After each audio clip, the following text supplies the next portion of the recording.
Hey, welcome to EPN. My name is Victor Lucas, and we bring you the latest in everything cool every single day, thanks to our pals at the VFS School of Game Design.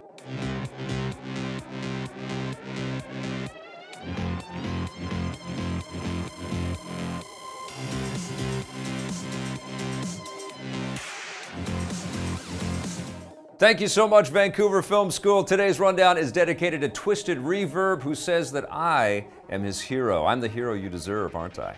Thank you so much, Twisted Reverb. This rundown's all yours.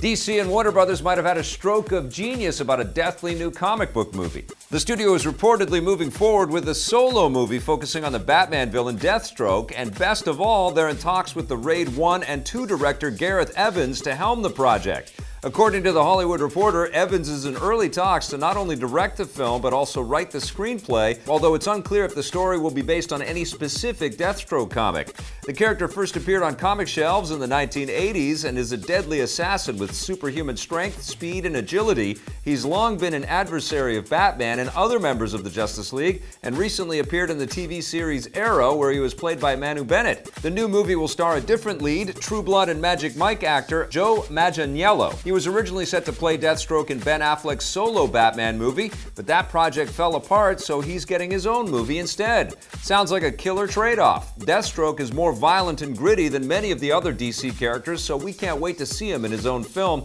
especially if it's going to be directed by Gareth Evans.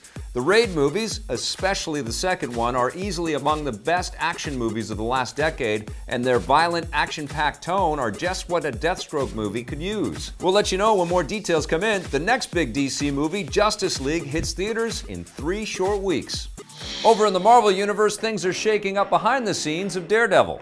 With the upcoming 3rd season of the show about to begin shooting, Netflix and Marvel have shuffled around the producing team for the series. Deadline reports that going into the 3rd season, the series will have a new showrunner, Eric Olson, who previously worked as a producer on the DC series Arrow. This makes him the 3rd showrunner to come aboard Daredevil. The 1st season was overseen by Spartacus creator Stephen S. DeKnight, who dropped out of the show before the 2nd season kicked off, and the showrunners of the 2nd season have moved to other projects as well. Netflix isn't afraid to move people around behind the camera, but the good news is that they're staying pretty consistent with what goes on in front of the camera. Daredevil star Charlie Cox will be back, along with the rest of the lead cast, including Vincent D'Onofrio, who's set to reprise his role as the villainous Wilson Fisk. Expect to binge Daredevil Season 3 next year. You might be seeing some very familiar trick-or-treaters coming to your door this year.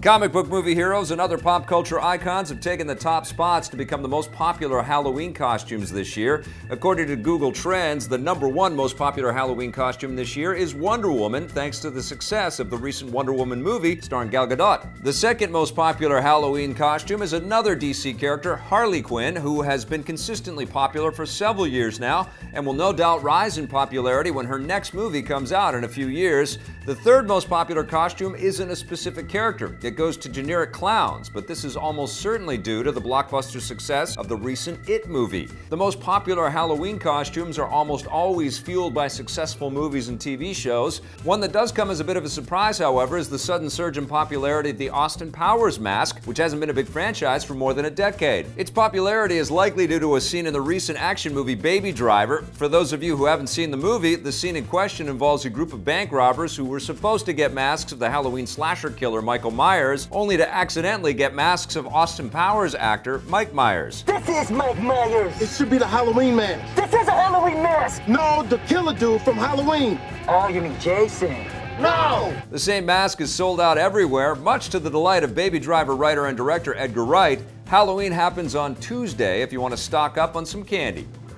Warner Brothers might be raking in the dough with big movies and Halloween masks, but they're going to have to weather the storm with one big blunder. The new disaster movie Geostorm is projected to lose at least $100 million at the box office. The film debuted last week, and it didn't take long for people to realize that it was a dud, earning just $13 million over the weekend. And now analysts are predicting that when all is said and done, Warner Brothers will likely take at least a $100 million loss. The studio likely knew this was going to happen. Geostorm was originally supposed to come out last year, but the studio kept pushing it back and reshooting scenes in an attempt to make it work. They failed.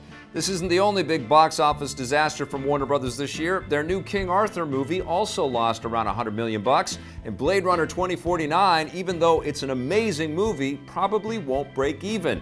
There are always at least a few box office bombs every year, but there seems to be more and more of them as film attendance goes down.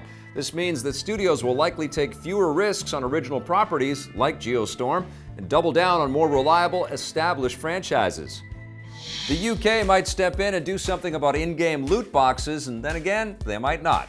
With loot boxes becoming more and more prevalent in video games, the UK government has finally responded to an online petition to get them classified as gambling. The petition, which has more than 15,000 signatures, calls for the government to classify any game that includes loot boxes as a form of digital gambling and make sure that if a game does have loot boxes, it gets a more mature rating so that it can't be marketed to children. The UK government took more than 3 weeks to respond to the petition, but has finally issued a statement saying that they're looking at the matter and are working with their gambling commission and the PEGI ratings board to determine if any changes to the rating criteria need to be made. Their statement doesn't say if they're actually going to do anything about loot boxes, but at least they're looking at it. Over in the US, the ESRB recently stated that they do not consider loot boxes to be a form of gambling, much to the anger of many gamers.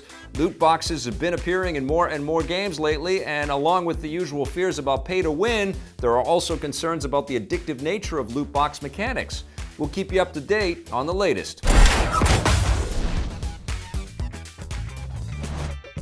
Thanks for watching, everybody. That's it for our rundown. If you'd like to learn more about game design, visit VFS.edu. You know, we'll be back again tomorrow with a brand new episode for you. But in the meantime, we've got lots of new content for you to check out, including reviews of Assassin's Creed Origins and Super Mario Odyssey. Watch those, and if you dig them, hit subscribe and that little bell, okay?